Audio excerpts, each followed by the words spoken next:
ನಾವು ಈ ತಿಂಗಳು ಕಟ್ಟುದೇ ಬೇಡ ಅಂತ ಅನ್ಕೊಂಡಿದ್ವಿ. ಲಾಸ್ಟ್ ಮೂಮೆಂಟ್ ಗೆ ಆಗುವಾಗ ನನ್ನ ಹತ್ರ ಅಮೌಂಟ್ ಕೂಡ ಇರ್ಲಿಲ್ಲ. ಲಾಸ್ಟ್ ನೈಟ್ ಆಗುವಾಗ ಮತ್ತೆ ನನ್ನ ಫ್ರೆಂಡ್ ಒಬ್ಬಿದ್ದ ನಿತಿನ್ ಅಂತ, ಅವನಿಗೆ ಕಾಲ್ ಮಾಡಿ ಹೇಳಿದೆ ಹೀಗೆ ಅಂತ. ಅವನ ಸಡನ್ ಆಗಿ ಹಾಕಿದ, ಮತ್ತೆ ಪೇ ಮಾಡಿದ್ ನಾನು. ನಿಮ್ಗೆ ಈಗ ಸ್ವಂತ ಮನೆ ಇದೆಯಾ ಮೇಡಮ್? ಇಲ್ಲ ನಾವು ರೆಂಟ್ ಅಲ್ಲಿ ಇರೋದು.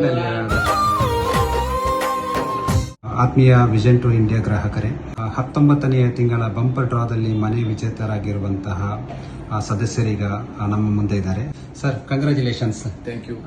ಹೇಗನ್ನಿಸ್ತಾ ಇದೆ ಸರ್, ವಿಷನ್ ಇಂಡಿಯಾಗೆ ನೀವು ಜಾಯ್ನ್ ಆಗಿದ್ದೀರಿ ಅಂಡ್ ಮನೆ ಕೂಡ ವಿನ್ ಆಗಿದ್ದೀರಿ? ನಿಮ್ಮ ಅಭಿಪ್ರಾಯವನ್ನು ಹಂಚ್ಕೊಳ್ಳಿ ನಮ್ಮ ಜೊತೆ. ತುಂಬಾ ಖುಷಿ ಆಯ್ತು. ಅಂದ್ರೆ ಸಡನ್ ಆಗಿ ಕಾಲ್ ಬರುವಾಗ ನಮ್ಗೆ ಏನಂತ ಗೊತ್ತಾಗಿಲ್ಲ, ಅಂದ್ರೆ ರಿಯಲ್ ಅಥವಾ ಫೇಕ್ ಎಂತ ಅಂತ ಗೊತ್ತಾಗಿಲ್ಲ.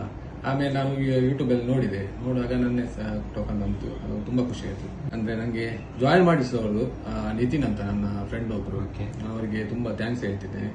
ಮತ್ತೆ ವಿಷನ್ ಟೂಗೆ ತುಂಬಾ ಥ್ಯಾಂಕ್ಸ್. ಈ ನಮ್ಗೊಂದು ಈ ತರ ಒಂದು ಬಹುಮಾನ ಸಿಕ್ಕಿದ್ದು ನಮ್ಗೆ ತುಂಬಾ ಅದೃಷ್ಟ ಅಂತ ಹೇಳ್ತಿದ್ದೇನೆ. ಅಲ್ಲ, ನಿಮ್ಗೆ ಕಾಲ್ ಬಂದಾಗ ನಂಬಿಕೆ ಬರ್ಲಿಲ್ವಾ? ನಂಬಿಕೆ ಬರ್ಲಿಲ್ಲ. ಮತ್ತೆ ನಾನು ವಾಪಸ್ ಯೂಟ್ಯೂಬ್ ಅಲ್ಲಿ ನೋಡಿದೆ, ಅವಾಗ ಸ್ವಲ್ಪ ನಂಬಿಕೆ. ಅಲ್ಲ, ನೀವು ಇಬ್ರು ಆ ಟೈಮಲ್ಲಿ ಒಟ್ಟಿಗೆ ಇದ್ರ? ಒಟ್ಟಿಗೆ ಇದ್ದೆ. ನಾವು ಡ್ರೀಮ್ ಅಂತ ಅನ್ಕೊಂಡಿದ್ದು, ನಮ್ಗೆ ನಿಜ ನಾವು ಮನೆ ಗೆದ್ದಿದ್ದೇವಂತ ಕನಸು ಅಂತ ಅನ್ಕೊಂಡಿದ್ವಿ ನಾವು. ನಿಮ್ಗೆ ಈಗ ಸ್ವಂತ ಮನೆ ಇದೆಯಾ ಮೇಡಮ್? ಇಲ್ಲ ನಾವು ರೆಂಟ್ ಅಲ್ಲಿ ಇರೋದು. ನಿಮ್ಗೆ ಜಾಯಿನ್ ಆಗುವಾಗ ಏನಾದ್ರು ನಂಬಿಕೆ ಇತ್ತ? ಈ ತರ ಫೇಕ್ ಎಲ್ಲ ನಡೀತಾ ಇತ್ತಲ್ಲ? ಇಲ್ಲ ಆತರೇನಿಲ್ಲ, ಫೇಕ್ ಅಂತ. ಬಟ್ ಅವ್ರು ಹೇಳಿದ್ರು, ನಾನು ಈಗೇನೆ ಸೇರಿದ ಅಷ್ಟೇ, ಒಂದು ಇರ್ಲಿ ಅಂತ. ನಮ್ದು ಸೇವಿಂಗ್ಸ್ ಅದು ಯಾವ್ದು ಬಟ್ ನಮ್ಗೆ ಇದು ಮನೆ ಸಿಗುತ್ತ. ನಮ್ಗೆ ಇಷ್ಟು ದೊಡ್ಡ ಮಟ್ಟದ ಬಂಪರ್ ಪ್ರೈಸ್ ಬರುತ್ತೆ ಅನ್ನುವಂಥದ್ದು ಯಾವ್ದು ನಾವು ಈ ತಿಂಗಳು ಕಟ್ಟುದೇ ಬೇಡ ಅಂತ ಅನ್ಕೊಂಡಿದ್ವಿ.